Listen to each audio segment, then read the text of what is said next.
저렇게 큰놈이 그리 사라졌다는 것도 이상하고. 풍산의 신당이 어디 있느냐? 당장 나오지 못하게 하자!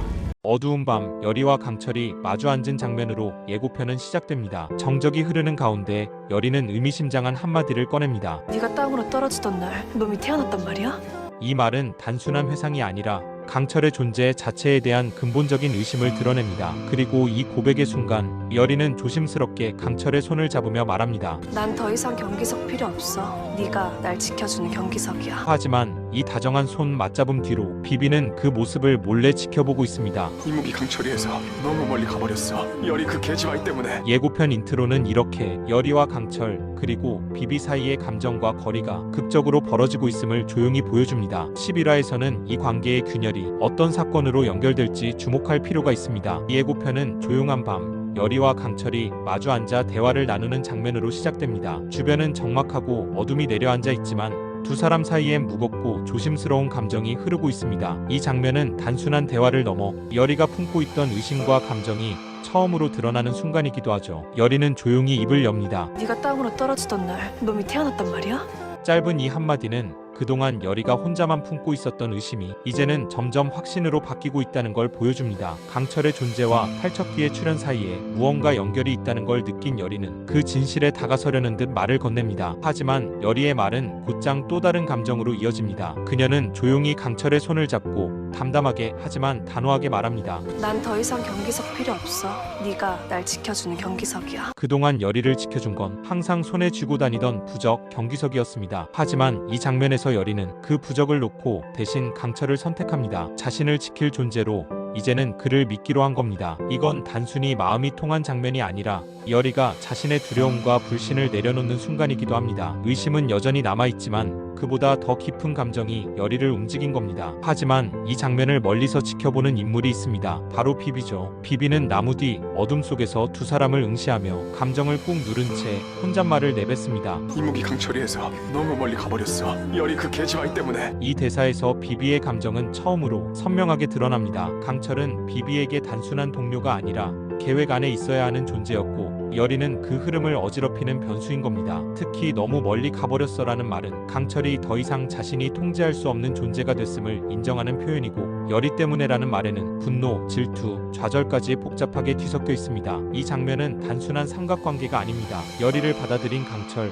그 선택을 본 비비의 분노, 그리고 그 감정의 갈등이 곧 귀궁의 중심축이 되어 움직이기 시작합니다. 다음 장면은 왕의 집무실 내부입니다. 열이, 강철, 그리고 이정이 나란히 서서 왕과의 인물 관계도를 함께 들여다보고 있습니다. 세 사람의 시선은 한 지점을 향하고 있고 그 모습은 마치 퍼즐을 맞추는 사람들처럼 한 명의 범인을 좁혀가는 과정처럼 보이는데요. 강철은 관계도 속 인물을 가리키며 말합니다. 팔척기가 원하는 푸른 자는 바로 이자겠구나. 짧은 이 한마디는 팔척기가 단순히 무작위로 사람을 공격하는 존재가 아니라 명확한 원한의 대상을 향해 움직이고 있다는 점을 암시합니다. 그리고 그 대상이 지금껏 크게 주목받지 않았던 인물일 수도 있다는 새로운 가능성도 함께 제시되고 있죠. 이 장면은 열이와 강철이 더 이상 귀신에게 쫓기기만 하는 수동적인 피해자가 아니라 팔척기의 실체를 직접 추적하고 그 이면에 감춰진 진실을 주도적으로 파헤치고 있다는 점에서 의미가 깊습니다. 특히 강철이 그동안 보여준 본능적인 직감은 이 순간에서 구체적인 분석력과 연결되며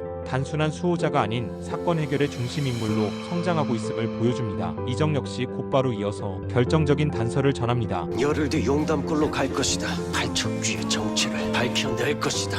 이정의 말투는 확신에 차 있고 그의 표정엔 주저함이 전혀 없습니다. 이 발언을 통해 알 수 있는 건 이들이 단순히 사건을 추측하는 수준이 아니라 이미 명확한 일정과 계획을 세우고 있는 단계라는 점입니다. 열흘 뒤라는 구체적인 시간, 용담골이라는 특정한 장소가 등장했다는 건 팔척기가 다시 모습을 드러낼 가능성이 큰 지점을 이미 특정했다는 의미이기도 합니다. 또 하나 주목할 점은 이 장면에 왕이 직접 등장하고 있다는 사실입니다. 지금까지는 귀신이나 팔척기의 존재를 의심하거나 받아들이지 않던 왕이 이번엔 열이와 강철, 이정과 함께 사건을 분석하고 계획까지 세우고 있다는 점에서 중요한 흐름의 전환이 느껴집니다. 왕이자 이정이 정무실 안에서 관계도까지 직접 확인하며 움직이는 모습은 귀궁의 중심 권력이 이제는 단순히 명령이 아니라 진실 추적과 대응의 한복판으로 들어왔다는 신호입니다. 그리고 이정이 마지막으로 남긴 대사, 팔척기의 정체를 밝혀낼 것입니다. 라는 말은 이번 예고편 전체에서 가장 직접적이고 확신에 찬 선언이기도 합니다. 단서들이 하나둘 모이고 그 뒤에 있는 인물과 사건이 점점 또렷해지는 순간 10이라는 진실에 가까워진 누군가가 위험에 처할 수도 있다는 긴장감을 함께 품고 있습니다. 예고편의 분위기는 이 장면에서 확연히 바뀝니다. 공기는 한층 무겁고 등장인물들의 말투와 표정 역시 서늘하게 변합니다. 이번엔 풍산신당, 즉 풍산이 움직이는 구역에서 벌어지는 사건입니다. 비비와 풍산, 그 둘이 같은 자리에 함께 있다는 건 그 자체로 심상치 않은 흐름을 예고합니다. 그리고 곧 예고편 속 가장 위협적인 대사가 등장합니다. 그 열이란 기집애만 내게 넘겨주시오.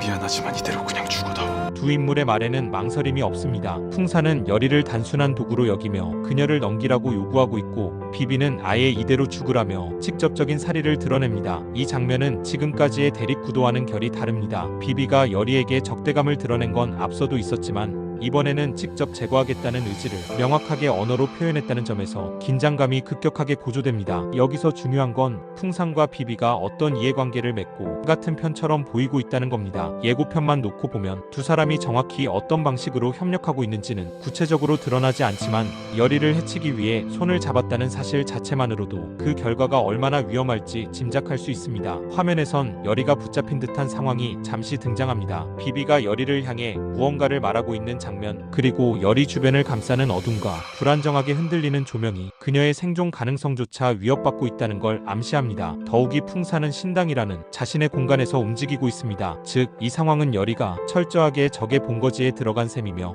구조가 아닌 포위의 중심에 서 있다는 걸 보여주는 겁니다. 그리고 여기서 비비가 내뱉은 그냥 죽어다오라는 말에는 중요한 의미가 담겨 있습니다. 이 말은 단순한 위협이 아닙니다. 지금까지 열이가 살아있었던 이유가 강철의 부탁 때문이었다는 사실, 그리고 이제는 그 보호조차 내려놓겠다는 선언으로 들립니다. 즉, 비비는 그동안 강철을 의식해서 열이를 직접 해치지는 않았지만 이제는 그 선을 넘어섰고 열이를 완전히 제거할 결심을 굳혔다는 걸 의미하죠. 또 하나 주목할 건 이 장면이 기존 회차들과 달리 감정 중심의 위협이 아닌 물리적 제거 의도가 강하다는 점입니다. 즉, 열이는 지금껏 감정적으로 흔들리거나 외면받는 위치에 있었다면 11화에서는 목숨이 직접적으로 위협받는 위기에 처음으로 놓이게 되는 겁니다. 그리고 이 흐름은 강철의 역할과 개입 가능성을 예고합니다. 강철은 앞선 장면에서 열이와 감정적으로 연결된 인물로 그려졌고 그녀를 지키는 존재로 선언되었죠. 그렇다면 열이가 이 위기를 넘기기 위해선 강철의 등장이 반드시 필요하다는 긴박한 전제가 예고편을 통해 자연스럽게 형성됩니다. 한편 풍산은 이 상황을 단순한 협박이나 복수로 그치지 않습니다. 그는 열이를 정치적인 카드로 활용하려는 듯한 의도를 내비칩니다. 넘겨주시오라는 말에 담긴 뉘앙스는 열이가 단순한 사람이 아닌 무언가 더 큰 목적을 위해 필요한 존재라는 걸 암시하죠. 즉, 열이를 둘러싼 이해관계가 이제는 감정, 사랑, 질투를 넘어서